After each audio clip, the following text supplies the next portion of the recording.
Savcım, varmak üzereyim. Haber verdiğiniz için teşekkür ederim.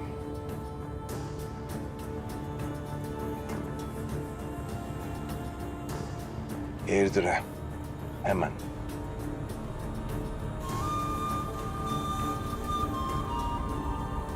Artık bundan sonra korkun olmasın. O Sırrı denen meczubun raporunu buldurttum. Önce bir suratına çarptım. Sonra da anadan yürüyen göle attım. Tekrar konuşursa polisler onun deli olduğuna emin olsun diye. Ya sen şimdi o deliği soyup göle mi attın? Yuh!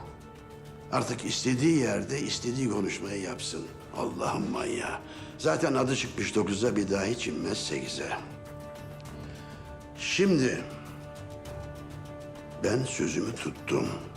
Sıra sende. 1, Canan'ı mutlu edeceksin. 2, fabrikayı ayağa kaldıracaksın.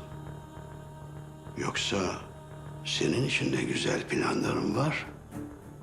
Ayağını denk al. Ulan Allah bilir benim sonum nasıl olacak. Vallahi kötülükte bir dünya markasısın Rıfat ağa. Gevşek herif ya, gevşek herif. Canan da biliyor zaten senin kifayetsiz zibidinin teki olduğunu ama işte gönül. Ota da konuyor, sana da.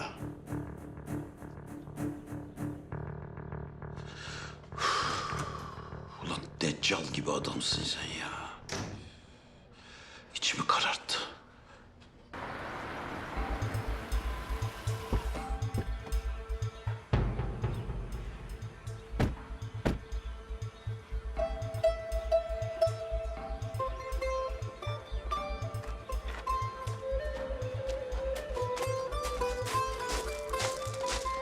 Sırrı abi, iyi misin sen?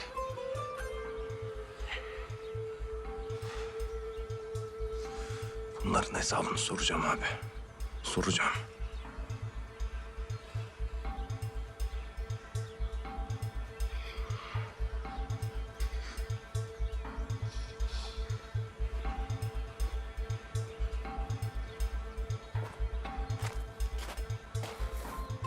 Bir şey söyledi mi?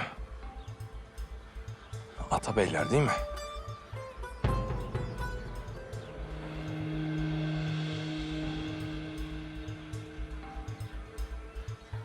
Sırrı abi size emanet. Merak etmeyin Fuat Bey.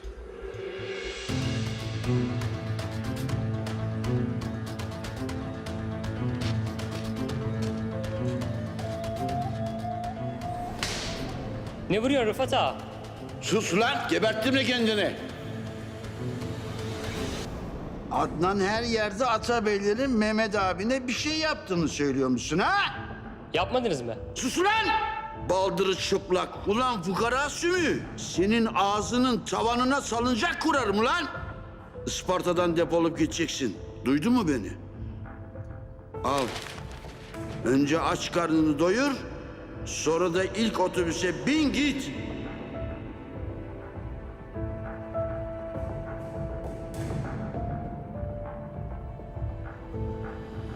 Para veriyoruz, para. Adam gibi çalışın. Lütfen Rıfat Bey meşgul. Beyefendi. Lütfen. Beyefendi.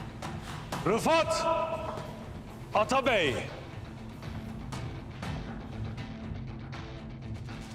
Sen ne onursuz bir adamsın be. Lafını bil, doğru konuş. İnsan daha ne kadar alçalabilir ki? Atın bu adamı dışarı. Senin defterin o kadar kabardı ki. Bugün Sırrı abiye yaptıkların da eklendi. Ona göre. Mehmet abin, Gülümser ablam bitti de şimdi kasabanın delisine mi hami oldu? Ha?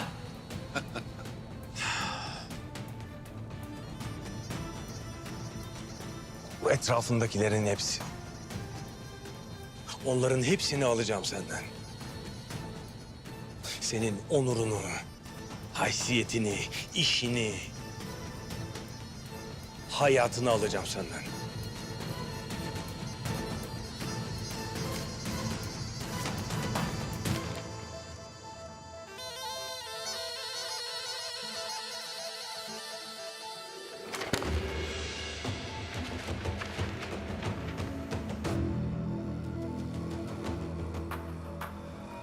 Seni satın alacağım Rıfat Atabey. Seni ve aileni satın alacağım. Bekle ve yapacaklarımı gör.